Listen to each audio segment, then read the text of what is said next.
Once upon a time, in a bright green forest, there lived a little bunny named Bunty. Bunty had the biggest carrot garden in the whole forest. Every day, Bunty would hop around happily, counting his carrots. One for me, two for me, all for me, he laughed. One sunny morning, Bunty saw his friend Mimi the mouse sitting sadly. "Why are you sad, Mimi?" Bunty asked. Are you okay?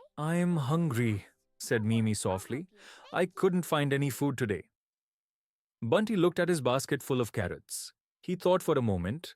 Then he smiled and said, "Here, Mimi, you can have one of my carrots." Mimi's eyes sparkled. "Thank you, Bunty." Soon Toto the turtle and Chiku the chick also came by. Bunty shared with them too. Suddenly, the forest felt happier than ever. Everyone laughed, played, and thanked Bunty. That day, Bunty learned something important. Sharing makes everyone happy, especially you. And from that day on, Bunty was not just the bunny with the biggest garden, but the kindest bunny in the forest.